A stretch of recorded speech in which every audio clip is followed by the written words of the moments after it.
Di video kali ini, kami akan memberikan informasi tentang cara meningkatkan motivasi belajar siswa di masa pandemi. Sebelum itu, mari kita ketahui dulu apa itu motivasi belajar. Menurut Clayton Alderfer, motivasi belajar adalah kecenderungan siswa dalam melakukan kegiatan belajar yang didorong oleh hasrat untuk mencapai prestasi atau hasil belajar sebaik mungkin. Lalu menurut Winkel, motivasi belajar adalah segala usaha di dalam diri sendiri yang menimbulkan kegiatan belajar dan menjamin kelangsungan dari kegiatan belajar, serta memberi arah pada kegiatan belajar sehingga tujuan yang dikehendaki tercapai.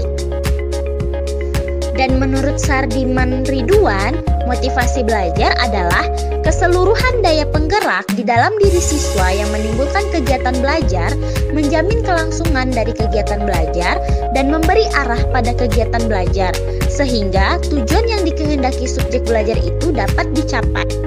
Jadi, dapat disimpulkan bahwa motivasi belajar adalah usaha yang disadari untuk menggerakkan dan mengarahkan diri sendiri agar terdorong melakukan kegiatan belajar, sehingga siswa dapat mencapai tujuan mereka, baik itu dari segi prestasi atau hasil belajar yang baik. Jenis motivasi belajar. Motivasi intrinsik, yaitu motif yang menjadi aktif tanpa perlu diberi stimulus atau rangsangan dari luar diri individu. Motivasi belajar menunjukkan keadaan yang berasal dari dalam diri untuk mendorongnya melakukan kegiatan belajar. Siswa yang memiliki motivasi intrinsik akan tekun dalam mengerjakan tugas karena merasa butuh dan ingin mencapai tujuan belajar yang sesungguhnya, seperti memperoleh ilmu pengetahuan, menjadi orang yang ahli dan terdidik, sehingga proses belajarnya disertai dengan minat dan perasaan senang. Tujuan mereka dalam belajar bukan untuk mendapatkan nilai, hadiah, ataupun pujian.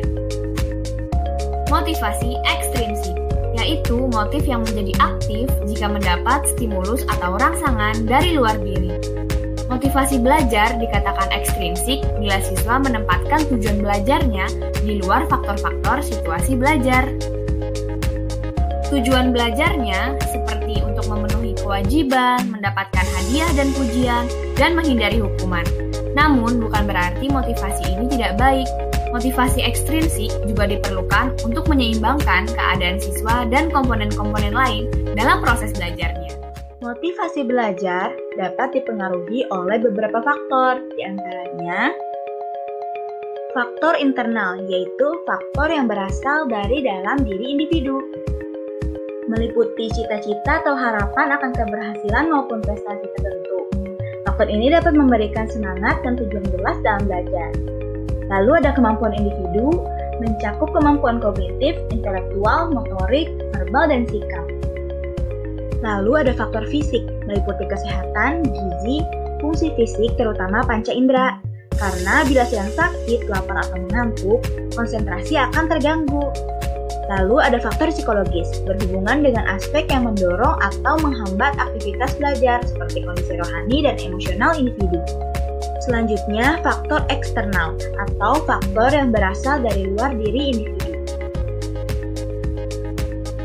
Terdiri dari faktor sosial yang berasal dari manusia di sekitar lingkungan individu, seperti orang tua, meliputi pola asuh yang diberikan oleh orang tua dan anggota keluarga, konselor, faktor sekolah, meliputi interaksi dan kondisi anak di sekolah, baik dengan teman sebaya, fasilitas sekolah, dan guru, serta upaya guru dalam membelajarkan siswa, mulai dari bagaimana guru mempersiapkan diri dalam membelajarkan siswa dengan menguasai materi, metode penyampaian yang menarik, metode untuk menarik perhatian, dan lain-lain.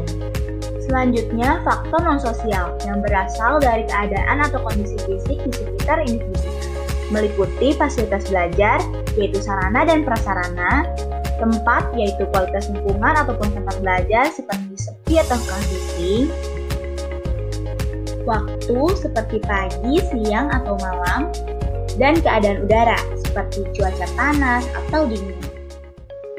Berikut ini ada beberapa cara yang bisa kamu lakukan untuk meningkatkan motivasi belajar. Pertama, dengan membuat agenda atau jadwal belajar, kamu akan tahu kapan waktu belajarmu sehingga kegiatan lain pun tidak terganggu. Kedua, tentukan gaya belajar yang nyaman buat dirimu. Apakah kamu termasuk belajar visual, yaitu dengan cara melihat dan mengamati, atau dengan auditori, yaitu melalui pendengaran, atau mungkin juga dengan kinestetik dan taktil.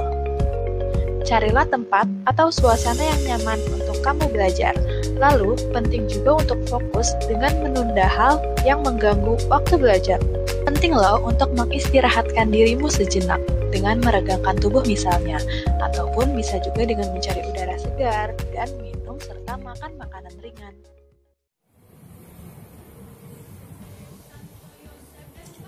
Oke, setelah anak-anak menyimak pemaparan video tadi, nanti akan diberikan beberapa pertanyaan melalui link Google Form yang akan diberikan oleh panitia MPLS. Ya, tetap semangat.